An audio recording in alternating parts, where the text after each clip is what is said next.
There are two ways of protesting. When you rush into the well, as it were.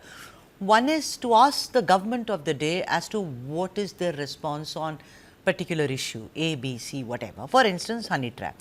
And the other intent is, which we have seen in Indian parliaments and in assemblies very often, is to just see to it that everyone shouts at the same time for no rhyme or reason. So this was, did they want some answers about the honey trap issue? Did they want some answers? Because 4% Muslim reservation, they have been protesting since day one. We all know this. But what is it that created this? And like you say, in the history of the Karnataka Assembly, 6 months, it's never happened before, Wajiullah.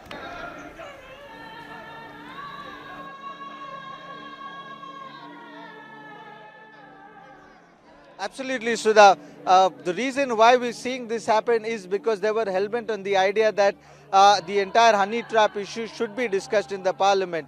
Yesterday, when the Home Minister had assured them that action will be taken against those, because so far no complaint has been registered, though Rajana has, the minister who spoke about this in the House, apart from the Jarki Oli also spoke about this, despite the fact there has not been any formal complaint. So when the formal complaint will happen, an investigation will also be resumed with regards to that. That was an assurance that the Home Minister had given, but despite all of that, the BJP wanted a discussion in the House because they believe that honey trap issue brings a black mark to the state. It questions the state's capability of addressing issues. They also raised a pertinent point saying that those people who've been blackmailed or who've been honey trapped are not normal public, but these are MLAs, MLCs, judges, and close to 48 people, like Mr. Rajanna said, and that is why it is more important that the House discusses the honey trap issue than there is a discussion on the budget issue, which was otherwise happening. But the CM, who was supposed to respond in the council today with regards to the budget issue, wanted to respond to that and had said that I will take action against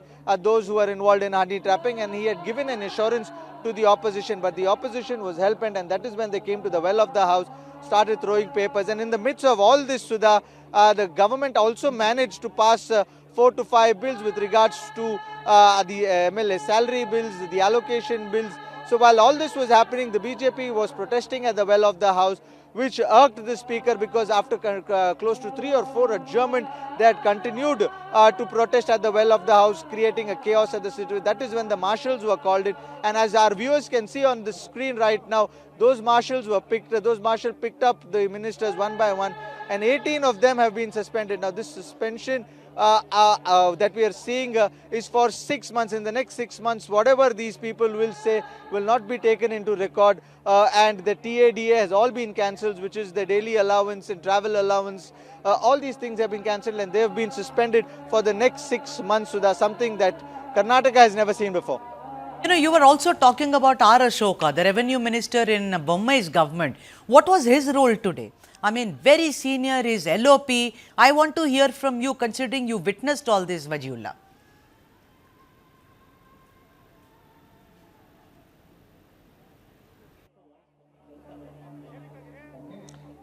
Well, it was learnt that R. Ashok had got instructions from the central minister that this issue has been something that has created a lot of attention in the eyes of the public, and they should go ahead asking the government's more pertinent questions with regards to honey trapping, and that was conveyed to both the assembly and the council by the leader of the opposition, and he wanted this discussion to go on, and that is why he had even urged his MLAs in the council to make sure that they continuously corner the government with regards to the honey trap issue. And that was something that the BJP was hell-bent on, and they wanted a discussion on this. Well, the government, on the other hand, had made it clear that I am giving assurance, and that assurance when a complaint would be filed, and we will investigate. An SIT team was formed in the House itself yesterday when Parmeshwar said that I will form an SIT and make sure that those people who have been named. While all this while, we've been hearing the opposition time and again making statements that it is learnt that people of the government itself are trapping their own ministers,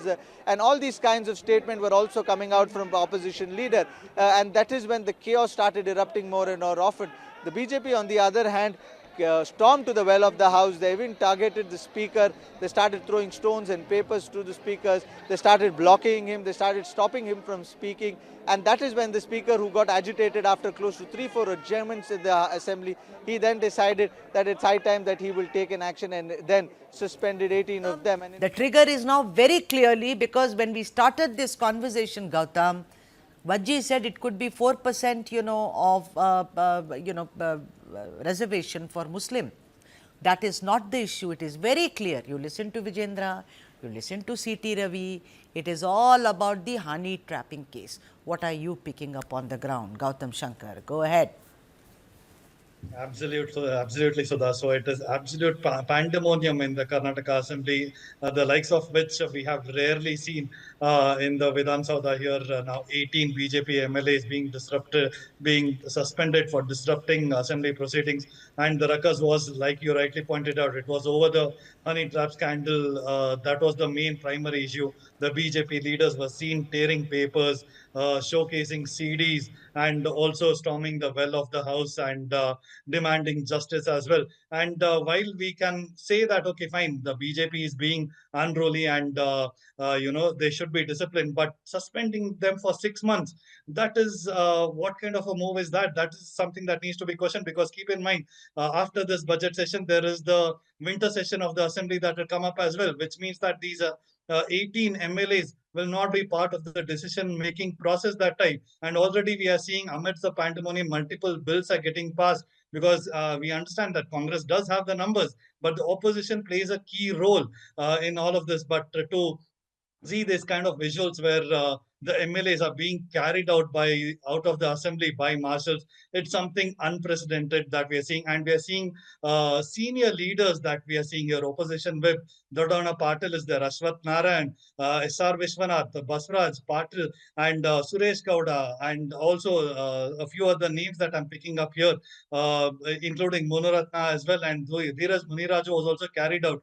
This is very, very disturbing to see the MLAs, elected representatives, being ushered, not just ushered out, they are being carried out of the Vidhan Sabha. This is something that it will set a precedent for how the how should be conducted. And what we understand is, as per the suspension order, these members will be barred from attending the assembly hall, also even the lobby and galleries, and they will also be prohibited from participating in any sort of meetings of any standing committees, and from having any subject or matter listed in the assembly agenda under their names. So that is the kind of impact we are seeing here because of this honey trapping row that we are seeing here, Sudha. With the standing committee to be sitting out of that is also a major kind of a problem. I mean, if the opposition is kept out of the standing committee meetings because of this behavior, it's a double whammy. 6 months is a very long time, in the life of a politician, and particularly when whether you belong to the opposition or you belong to any other party. Now, my whole point is also, Gautam, a lot of people are asking me on WhatsApp that how come when G. Parameshwara yesterday got up and said, we will form an SIT,